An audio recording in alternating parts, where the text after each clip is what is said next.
Assalamualaikum warahmatullahi wabarakatuh. Jumpa lagi dengan saya di channel Kang Hayat.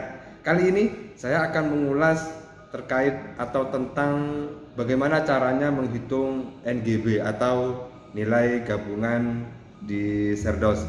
Saya ucapkan selamat kepada teman-teman Bapak Ibu yang hari ini sudah lolos dari D3 untuk masuk ke D4 menjadi calon dosen yang disertifikasi. Karena paling penting bagi calon dosen dan sertifikasi itu adalah ketika sudah masuk di data D4 itu banyak hal yang harus diperhatikan, banyak aspek yang harus dipertimbangkan untuk bisa lolos dari data D4 menjadi D5. Misalnya dari data CV, kemudian blue data, kemudian NBI, NPA, dan NPS. Ini menjadi penting untuk diperhatikan, apalagi sekarang untuk gelombang kedua tahun 2004, tahun 2020 maksud saya adalah sangat ketat. Karena yang dikatakan lulus sesuai dengan surat edaran adalah kalau memenuhi kriteria prioritas atau berdasarkan dengan ranking penilaian dari semua nilai yang dinilai itu nanti karena menyesuaikan dengan kota yang ada, sehingga penting bagi Bapak Ibu yang sudah lolos di data D4 untuk memperhatikan nilai-nilai itu agar dimaksimalkan supaya bisa masuk ke dalam nilai ranking prioritas itu sendiri. Selain itu juga tidak kalah pentingnya adalah kelengkapan data di sistem Bapak Ibu juga perlu dimaksimalkan. Jangan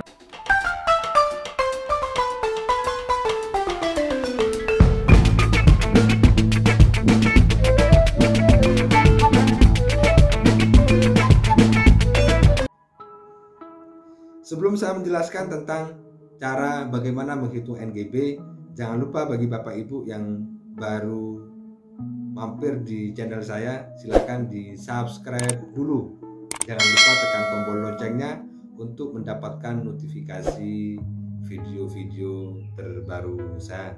Jangan lupa juga di like, share, dan komen jika ada suatu hal yang ingin Bapak Ibu sampaikan, akan Bapak Ibu tanyakan, silakan bisa disampaikan di dalam kolom komentar. Menghitung NGB atau nilai gabungan di dalam Serdos itu menjadi kerangka penting untuk Bapak Ibu ketahui sebelum Bapak Ibu melengkapi semua komponen yang akan diproses di dalam Serdos. Misalnya NPA-nya berapa, NBI-nya berapa, kemudian NPS-nya nanti harus berapa, kemudian nilai pangkat atau jabatan akademik berapa. Ini menjadi penting Bapak Ibu agar Bapak Ibu menyiapkan semua yang belum dilakukan itu bisa dimaksimalkan nilainya, bisa ditinggikan angkanya, bisa dioptimalkan. Misalnya Bapak Ibu masih dalam proses ikut tes web atau ITP, maka bagaimana Bapak Ibu memaksimalkan potensi itu untuk bisa menghasilkan angka atau nilai yang maksimal. Atau NPA-nya, Bapak Ibu hari ini misalnya sedang melakukan tes TPA atau TKDA, maka itu bisa dimaksimalkan untuk menunjang agar Bapak Ibu bisa lolos di data D4 dan bisa lulus di data D5.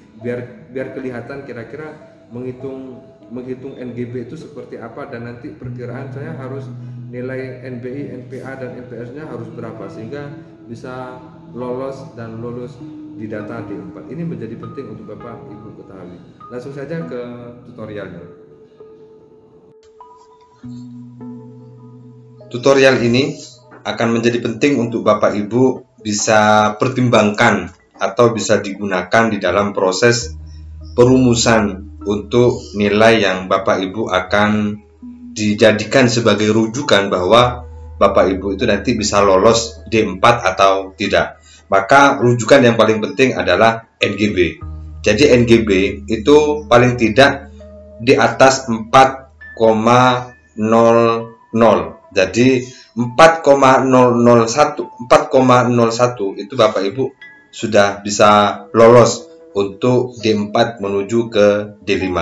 Oleh karena itu, penghitungan dari keseluruhan komponen yang dinilai itu, maka Bapak Ibu perlu tahu dulu tentang apa saja yang menjadi penghitungan itu sendiri. Yang pertama adalah pendidikan terakhir dan jabatan akademik. Bapak Ibu perlu lihat dan perlu diingat bahwa pendidikan Bapak Ibu terakhir itu apa? Silakan bisa dicek di buku pedoman buku 2 sertifikasi dosen tahun 2019. Di situ sudah ada lengkap, termasuk juga nanti penghitungannya seperti apa. Yang pertama, pendidikan terakhir dan jabatan akademik. Pendidikan terakhir Bapak Ibu, jabatan akademik Bapak Ibu apa? Misalnya jabatan akademiknya adalah asisten ahli. Kemudian lulusan S2, Bapak Ibu, pendidikan terakhirnya atau pendidikan tertingginya adalah S2. Maka skor Bapak Ibu adalah 4 di nilai jabatan akademik. Berarti kalau S2 kemudian asisten ahli, maka Bapak Ibu skornya adalah 4. Kemudian kalau Bapak Ibu S3, kemudian jabatan akademik Bapak Ibu adalah asisten ahli, maka skor Bapak Ibu adalah 5. Sehingga ini juga nanti mempengaruhi dari proses penilaian secara gabungan. Kalau Bapak Ibu lektor, jabatan akademiknya, tapi Bapak Ibu lulusan S2, maka skornya adalah 5. Tapi kalau Bapak Ibu lulusan S3, kemudian Bapak Ibu jabatan akademiknya adalah lektor, maka skornya adalah 6. Begitu juga yang lektor kepala dan lulusan S2 adalah 6 skornya. Kalau lulusan S3 lektor kepala skornya adalah 7. Semakin tinggi skor di akumulasi dari jabatan akademik dan pendidikan terakhir ini tinggi, maka semakin tinggi kesempatan Bapak Ibu untuk lolos D4. Jadi itu Bapak Ibu untuk bisa diperhatikan. Jadi kalau misalnya saya misalnya asisten ahli kemudian lulusan S3, maka skor saya adalah 5. Nanti tinggal dikalikan penghitungannya, nanti saya di akhir akan saya jelaskan. Kemudian yang kedua, setelah pendidikan terakhir dan jabatan akademik Bapak Ibu sudah ketahui nilai saya berapa, skor saya berapa, baru Bapak Ibu silakan bisa dicek juga di golongan ruang dan kepangkatan Bapak Ibu. Jadi golongan ruang ini juga menjadi konversi atau dikonversi ke dalam skor. Kalau 3A, maka skornya adalah 4, 3B 4, 3C 5 dan seterusnya. Silakan Bapak Ibu bisa dilihat sendiri. Nanti golongan saya ini adalah misalnya 3B, maka skornya otomatis 4. Nanti 4 itu bisa diakumulasi menjadi bagian dari NGB. Jadi semakin tinggi juga skornya dari nilai golongan dan kepangkatan, maka semakin tinggi kesempatan Bapak Ibu untuk bisa lolos di data D4. Ini juga menjadi perhatian Bapak Ibu. Silakan nanti bisa penghitungannya secara keseluruhan bisa saya sampaikan di akhir video ini. Karena Bapak Ibu harus paham dulu tentang tentang komponen apa saja yang mau dinilai menjadi nilai gabungan. Oke, yang berikutnya nilai persepsional. Jadi nilai persepsional itu dinilai dari 4 hal. Yang pertama adalah pedagogik, kemudian profesional, kemudian kepribadian, dan sosial. Jadi 4 itu nanti yang menjadi acuan di dalam proses penilaian persepsional. Secara khusus, proses atau cara menilai atau menghitung nilai persepsional nanti saya buatkan videonya sendiri. Tetapi secara umum ini saya sampaikan bahwa nilai persepsional menjadi bagian dari nilai gabungan di data D4. Sehingga untuk nilai persepsional ini Bapak Ibu harus lulus. Sehingga lulus juga belum tentu lolos, tetapi lolos juga belum tentu lulus. Maka nilai persepsional ini harus lulus. Bagaimana cara agar lulus? Maka nanti Bapak Ibu di dalam proses penilaian persepsional ini ada 10 nilai persepsional yang akan dinilai. Yang pertama adalah 5 orang mahasiswa yang pernah Bapak Ibu ajar. Berarti ada 5 penilai dari mahasiswa yang akan menilai Bapak Ibu dari 4 komponen itu, pada pedagogiknya menurut mahasiswa seperti apa, kemudian profesionalitasnya, kemudian kepribadiannya, dan yang terakhir adalah nilai sosialnya. Jadi nilai persepsional ini maka ratanya dari setiap mahasiswa itu adalah 4,00. Jadi itu minimal Bapak Ibu. Jadi minimal Bapak Ibu untuk penilaian persepsional dari masing-masing mahasiswa itu adalah 4,00. Ini berlaku bagi Bapak Ibu dosen yang tidak berstatus tugas belajar. Kalau Bapak Ibu berstatus tugas belajar, maka untuk 5 mahasiswa yang sebagai penilai persepsional itu, maka diakumulasikan nilainya menjadi 4,00. Kemudian yang kedua, yang menilai Bapak Ibu juga adalah 3 orang teman sejawat dari teman Bapak Ibu yang tidak menjadi calon dosen yang disertifikasi atau tidak serdos juga, tetapi Bapak Ibu, teman sejawat Bapak Ibu yang sudah serdos atau yang tidak dalam proses menjadi calon dosen yang disertifikasi, itu juga sama. Kemudian yang ketiga adalah atasan langsung Bapak Ibu sendiri. Jadi yang menilai itu nanti juga atasan Bapak Ibu langsung sama proses penilaiannya itu ada 4 hal yang berkaitan dengan penilaian persepsional itu: pedagogik, profesional, kepribadian, dan sosial. Tetapi memang berbeda pertanyaan Bapak Ibu. Yang keatasan itu berbeda dengan yang teman sejawat, yang teman sejawat juga berbeda dengan yang mahasiswa karena memiliki nilai objektivitas masing-masing dari setiap komponen atau setiap orang atau setiap hal yang menilai, baik mahasiswa, teman sejawat, dan atasan Bapak Ibu. Dan yang terakhir adalah Bapak Ibu sendiri sebagai calon dosen yang disertifikasi itu juga menilai dirinya sendiri. Jadi di sini pentingnya penilaian persepsional ini sebagai bagian dari nilai keprofesionalan diri kita, nilai kepribadian diri kita, nilai sosial, nilai-nilai sosial diri kita, dan nilai-nilai pedagogik diri kita. Ini akan diakumulasi menjadi penilaian yang terkonversi dari mahasiswa seperti apa, dari atasan seperti apa, dari dosen sejawat seperti apa, dan dari diri sendiri seperti apa. Nanti akan kelihatan kira-kira nilai dari persepsional ini ada berapa. Bapak Ibu juga perlu diperhatikan bahwa nilai persepsional itu dikatakan lulus jika Bapak Ibu setiap skornya adalah di atas 4,0.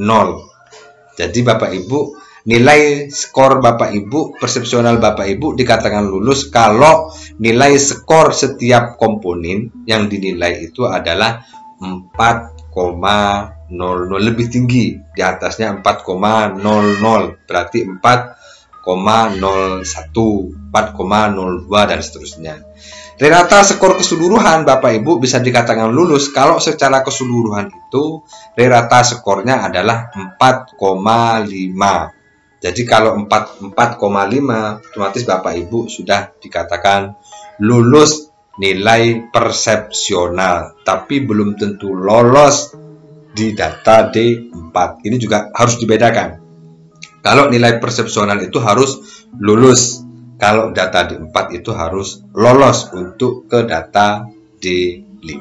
Ini menjadi penting juga bagi Bapak Ibu untuk bisa diperhatikan di nilai persepsional. Tapi nanti cara menilai atau cara menghitung nilai persepsional akan saya buatkan sendiri videonya. Kemudian yang berikutnya adalah nilai kemampuan bahasa Inggris atau TKBI atau NBI. Jadi ini penilaiannya mulai dari skornya ada 7 komponen yang menjadi bagian dari kemampuan bahasa Inggris. Ada ITP, ada CBT, ada IBT, ada IELTS, ada TOEFL, ada ASIP UGM. Jadi ini sudah ada nilai konversinya masing-masing Bapak Ibu, sehingga nanti bisa dicek Bapak Ibu kira-kira skornya masuk kemana. Kalau ITP misalnya 550 berarti skornya 6. Kalau TOEFL misalnya skornya 213 sampai 240, maka skor penilaiannya adalah 6. Kalau IBT misalnya di atas 96, maka skornya adalah 7. Kalau IELTS misalnya skornya ada 5.0, maka 5,0, maka skornya adalah 4. Sehingga nanti nilai angka itu menjadi nilai skor, sementara nilai dari TOEFL kemudian nilai TOEIC itu menjadi nilai murni dari nilai bahasa Inggrisnya. Jadi nanti tinggal dikonversi aja ke nilai angkanya. Misalnya TOEIC-nya nilainya adalah angkanya dapatnya misalnya dapatnya TOEIC-nya adalah 26. Berarti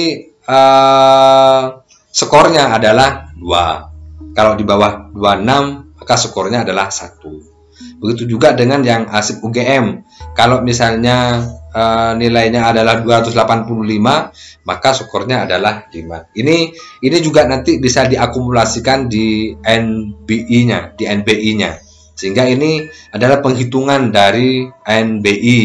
Bapak Ibu silakan bisa dicek. Bapak Ibu ikut di kemampuan bahasa Inggris ITP atau CBT atau yang lain. Silakan nanti bisa disesuaikan nilai angkanya itu sebagai nilai skor.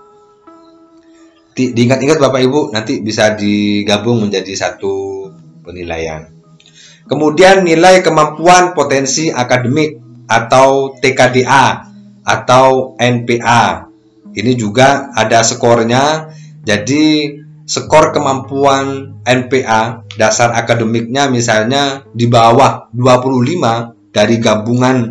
Misalnya kalau digabung misalnya rata-rata dari skornya adalah 25, maka konversi skornya adalah 2. Tapi kalau misalnya nilai TKDA-nya atau NPA-nya adalah rata-rata dari semua nilai, ada 3 biasanya di dalam tes TPA itu atau TKDA itu, misalnya rata-rata adalah 45 sampai 54 nilai gabungan dari tes TPA itu, maka skor konversinya adalah 4. Kalau 65, maka skor konversinya adalah 6. Jadi Bapak Ibu, skor kemampuan dasar akademik ini merupakan skor gabungan dari nilai yang ada di tes kemampuan akademik Bapak Ibu.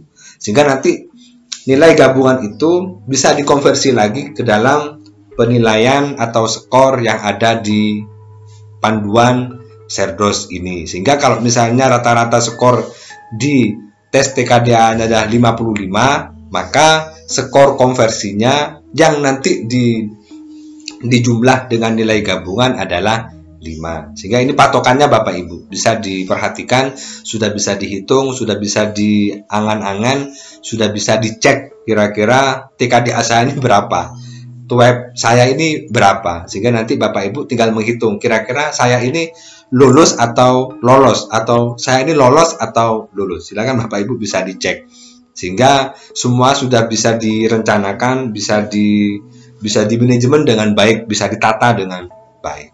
Kemudian untuk lektor atau lektor kepala, konversi NBI atau NPA-nya itu bisa diganti dengan pekerti atau AA Bapak Ibu.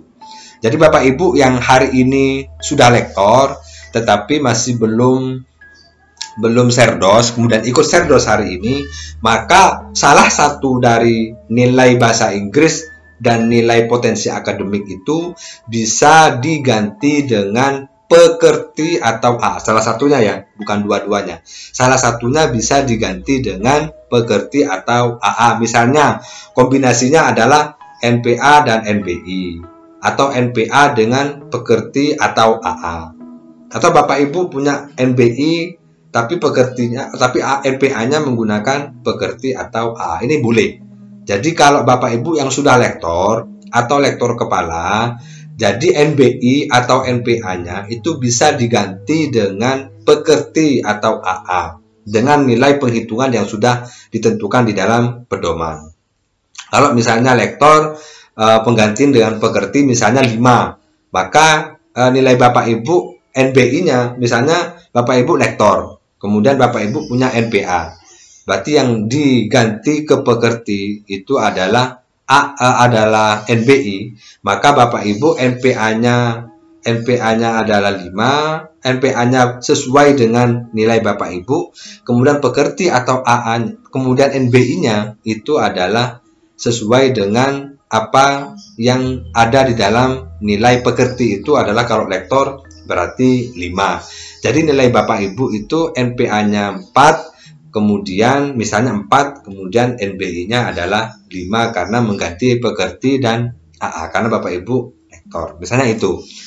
Kemudian yang terakhir, untuk asisten ahli dengan masa jabatan sekurang-kurangnya atau rata-rata Bapak Ibu dalam proses 20 tahun ke atas, maka ini juga bisa mengganti NBI atau NPA itu dengan pekerti. Jadi yang bisa mengganti dari NBI atau NPA ke pekerti atau AA itu ada 3. Asisten ahli yang sudah 20 tahun ke atas, kemudian lektor, dan lektor kepala. Itu bisa diganti dengan pekerti atau AA. Salah satunya NBI-nya atau NPA-nya.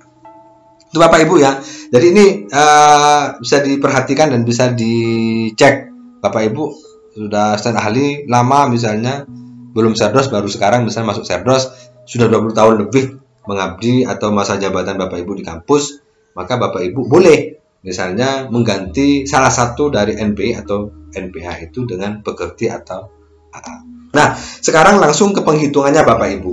Untuk penghitungannya ini sesuai dengan buku panduan 2 Serdos tahun 2019. Bapak Ibu silakan bisa dicek.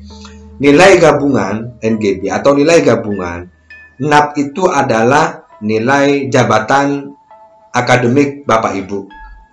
Jadi kalau misalnya jabatan akademik Bapak Ibu asisten ahli, maka nilai skornya adalah 4. Berarti 2 dikali 4, berarti 8. Ditambah 2 NKP. NKP itu adalah nilai kepangkatan atau golongan Bapak Ibu.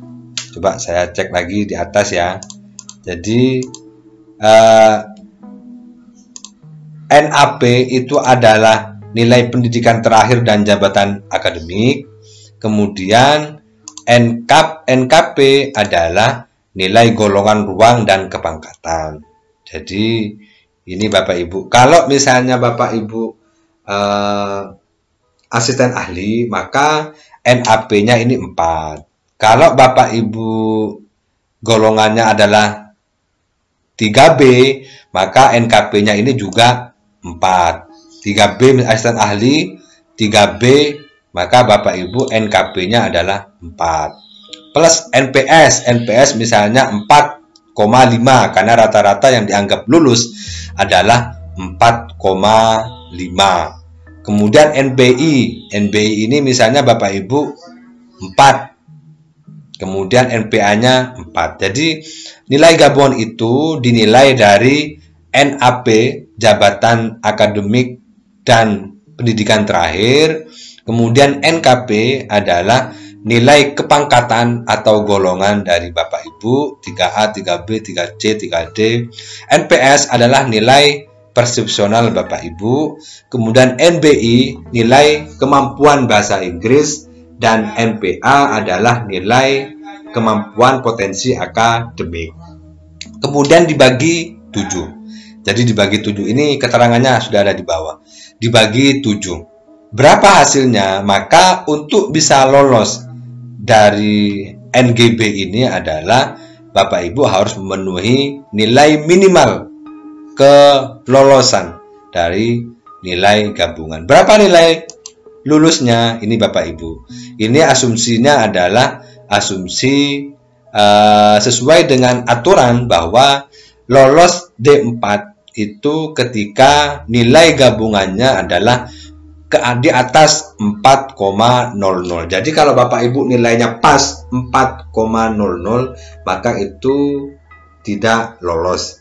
Yang lolos itu kalau nilainya adalah 4,01 atau 02 atau 03 itu lolos. Jadi di atas 4,00 itu dikatakan lolos D4. Jadi ini silakan nanti Bapak Ibu bisa di cross check juga di buku pedomannya. Ini simulasi yang saya buat dengan asumsi asisten ahli, kemudian jabatan golongannya adalah 3B, nilai NPS-nya minimal. Jadi saya ambil nilai minimal adalah 4,5, nilai minimal. Kalau 5 bagus, 6 bagus. Misalnya bahasa Inggrisnya 4, kemudian tes potensi akademiknya 4 dibagi 7, maka nilai gabungannya adalah 4,07. Ini lulus. Ini lulus. Jadi Bapak Ibu, minimal ini yang harus Bapak Ibu perhatikan. Jadi jabatan akademik pendidikan tinggi misalnya sudah oke, asisten ahli berarti 4. Kemudian golongan Bapak Ibu 3B misalnya. Karena misalnya baru ngurus kepangkatan, kemudian golongannya 3B berarti 4. Maka yang Bapak Ibu maksimalkan untuk hari ini adalah 3 ini. Yang pertama adalah nilai persepsional, yang kedua adalah nilai bahasa Inggris ketika Bapak Ibu hari ini misalnya masih baru tes, ini silakan bisa dimaksimalkan 4 misalnya. Ini kemudian nilai potensi akademiknya misalnya konversinya 4. Maka nanti hasil akhir dari nilai gabungan ini adalah 4,07. Ini lulus. Jadi Bapak Ibu hari ini sampai di sini bisa dimaksimalkan nanti di nilai persepsionalnya, atau bisa dimaksimalkan di nilai NBI-nya, atau bisa dimaksimalkan di nilai NPA-nya. Apakah nilai ini minimal atau diambil dari minimal? Tidak boleh misalnya 3 atau ini 3 misalnya, boleh enggak? Boleh saja. Yang penting dari kesemua gabungan, nilai jumlah gabungan ini nilainya adalah di atas 4. Jadi ini adalah asumsi yang paling kecil dari nilai yang Bapak Ibu peroleh. Jadi kalau ini sudah pasti misalnya 4, ini sudah pasti misalnya 4. Yang ini bisa dimaksimalkan Bapak Ibu.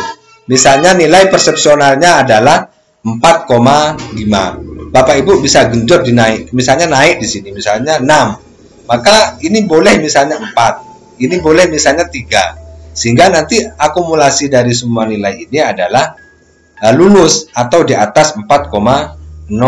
Karena nilai gabungan itu Bapak Ibu dikatakan lulus kalau misalnya Bapak Ibu nilainya adalah 4 di atas 4,00. Sehingga nanti ini adalah simulasi yang saya ambil paling kecil dari nilai keseluruhan nilai yang Bapak Ibu miliki. 4 ini adalah 4 dan 4,5 karena NPS itu adalah penilaian yang minimal dari rata keseluruhan yang dinilai itu adalah 4,5. Tidak boleh kurang dari 4,5. Bagaimana misalnya kalau NPS-nya 4, maka Bapak Ibu tidak lulus di nilai persepsional. Kalau Bapak Ibu tidak lulus di nilai persepsional, otomatis Bapak Ibu di nilai gabungan itu juga tidak lulus. Sehingga itu juga menjadi perhatian Bapak Ibu untuk memaksimalkan di nilai persepsional, memaksimalkan di nilai NBI, dan memaksimalkan di nilai NPA. Sehingga memaksimalkan potensi ini menjadi penting agar Bapak Ibu memiliki kesempatan untuk bisa lolos dan lulus. Sehingga nanti yang paling Bapak Ibu bisa lakukan adalah bagaimana memaksimalkan di nilai persepsional. Bagaimana Bapak Ibu memaksimalkan di TKBI-nya. Bagaimana cara agar TKBI ini nilainya bagus dan maksimal misalnya. Nanti saya akan mencoba untuk bisa berdiskusi dengan teman-teman yang pakar di bidang web. Atau nilai TKDA-nya nanti bagaimana caranya agar baik dan maksimal. Nanti juga saya akan buatkan video khususnya agar ini bisa membantu Bapak Ibu yang misalnya pengen tahu trik dan tips mengisi TKDA dan seterusnya. Jadi ini adalah simulasi Bapak Ibu. Simulasi dari nilai yang paling kecil saya ambil, kemudian nilai gabungannya adalah 4,07. Ini lulus. 4,01 itu sudah bisa dikatakan lulus. Maka yang perlu Bapak Ibu perhatikan adalah calon DES yang masuk adalah D4 dan lulus NGB dan nilai persepsional, maka akan masuk ke data D5 dan diperbolehkan menyusun deskripsi diri.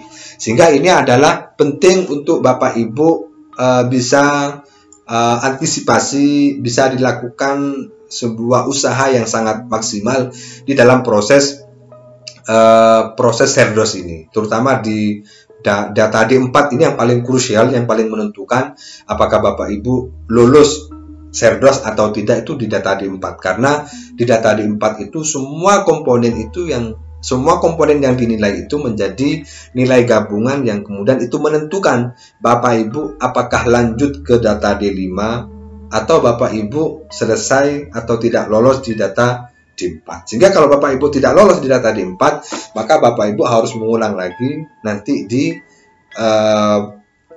proses Serdos berikutnya. Tapi kalau Bapak Ibu lolos di data D4, maka Bapak Ibu lanjut ke data D5 untuk menyusun deskripsi diri.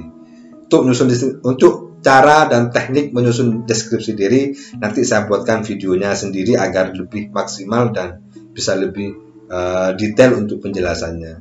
Terima kasih Bapak Ibu, semoga bermanfaat.